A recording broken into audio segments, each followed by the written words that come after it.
Hey guys, happy Monday. I just wanted to do another update of my portfolio. So as you can see here, we've had quite a big drop off since last Sunday when I did my portfolio update. So at that point, I was up almost 12%. As of today, this morning, I'm up so far since starting the portfolio just a little over 4%. So we've had a pretty good pullback. Today's a pretty red day. So what's going on today? So Tesla's down pretty bad. Um, with the news of Elon trying to start his own political party and stuff, the shares are selling off, the stock is selling off. So I'm not making any moves, not selling it, not adding just yet. I'm going to kind of keep an eye on the chart and see what's going on here. Still have AMD, still have my Oscar shares. I added Bank of America and Target, and I'll show you guys on the chart here in just a sec why I added those positions. And then still have my Amazon and Google shares. I added also XRP, which is Ripple, for crypto. Still holding my Ethereum, and then I also added two option calls, and I'll show you guys in the chart. So let's go ahead and head that way. I'm going to do a general overview really quick of what I'm looking at in the market. So you can see here since since June 23rd, we've had this massive run up. So I'm thinking there's going to be some consolidation. It doesn't mean we have to sell off. We could go sideways, kind of get a choppy market, and maybe even head higher or head lower. Right now with my positions, I'm not looking to aggressively add to anything at this current moment. This chart is really what I like. The NASDAQ, I'd really like to see it. Let me get a little drawing arrow here. I'd really like to see the NASDAQ kind of cool off and come down into this support area here. You can see this was an all-time high previously over here and over here. So from December and then the one we briefly made in February. I'd like to see it pull back into this area, consolidate, and then from there take the next leg up if we're really still, in a bullish trend and stuff. Now, if we break under this and start moving further down, that would give me a little bit of caution. I wouldn't completely say the bull thesis is out, but sellers really could step in and really drive this lower. There's also a chance that the market could sell off, be below this level, trap late buyers and stuff that are hopefully going to set their stop loss right here, and then it could, come down, hit all the stops, and then rip up from there. So those will be things that I'm going to kind of keep an eye on and watch. But as far as the charts, so on Tesla, I really don't have much that I'm looking for. If it continues lower, I'm going to let it ride. I'm going to let the position kind of ride further down. I'm comfortable with holding the 10 shares that I have right now. I'd really like to be more aggressive and add. So if it goes lower, I'll figure out an area where I feel comfortable in adding, and add at that level. So Amazon and Google, I haven't really done too much, so I'm going to keep things where they're at here. AMD, I'm looking to get more aggressive with this. I have this 133 level here that you can see plotted out. I might buy a few shares here, but I'm really thinking that it's probably going to head back towards this 200-day moving average, maybe in the 120s. So I'll kind of keep an eye. If it can bounce here, maybe, that's a local bottom, but I'm kind of thinking we're going to break below this 133 and head into this 120 range. So the target chart, the reason why I initially bought, I think I bought somewhere in here at this 90, it might have been this day. I can't remember specifically, but I just bought 10 shares. I added another 4 shares today.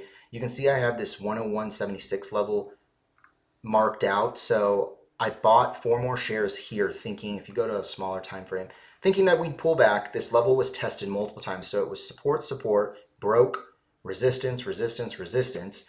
So I put an order there just for 4 more shares. Nothing aggressive, nothing crazy. It was like $500. And I'd really like to see us close above that today. If we don't, it's not the end of the world. I'm still going to hold the position. This is a long-term position that I am planning to hold. But the reason why is there's a lot of gaps above. So historically, most of the time, not all the time, gaps tend to act as magnets. So whether they're downside gaps or upside gaps, they will sometimes pull price towards those levels. So you can see here, there's a gap. It's an earnings gap for going back just a couple months ago in March. So, and it looks like a very nice level, and the 200-day is just sitting right above it. So that would be kind of a realistic area I would look if the market can catch a bid and keep moving higher. As far as the long-term chart, I like target overall. It had this massive run up after COVID. It's slowly been grinding down. It came into this area here prior COVID low, and now it's starting to move higher. There's nothing wrong with it, kind of coming back into the 90s. If it drops and gets into the 80s, I have no problem. I'll probably buy more, honestly. This is what I'm really watching. So you have a low from the '09, so from the financial crisis low, and then another low that was put in here in June of 17. If it can come down here and tap the 70s, I would be interested in aggressively buying it here.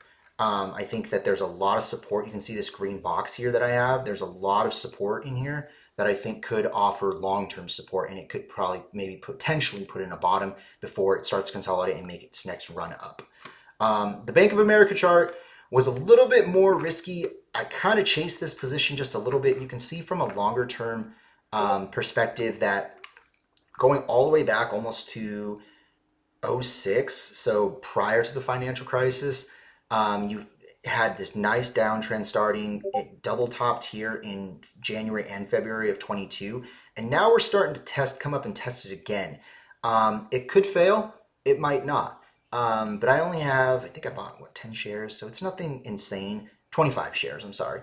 Nothing insane, but I'm looking for it to possibly run up and maybe go back and test those all-time highs depending on how the market does over the next couple months.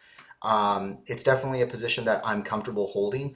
It could also break above, come back and test, the downtrend line again, and I would add probably aggressively there too. Same thing with XRP, Ripple, why I decided to buy the position. Nice downtrend. 200-day moving average is just above. If we can get above it, consolidate right around the 200-day, we could start to see some nice upside action. Same things with these other options positions. Nice downtrends, multiple rejections, starting to consolidate coil here, looking for some upside. Same thing with Rivian. Rivian I really like.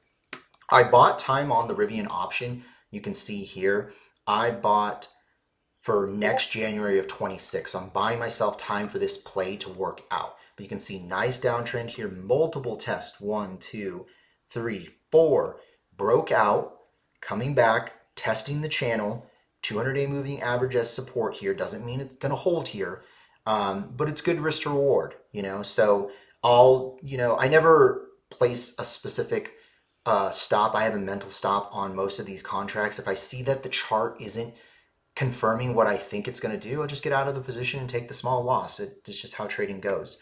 You can see here I have multiple stocks that I'm kind of still looking at on possibly adding, but this is where I'm at right now as far as the portfolio. I don't think I'm going to make any significant moves or changes. So yeah, I think that's it, guys. I'll do another one probably sometime next weekend after this week's over, and we'll see how the portfolio looks.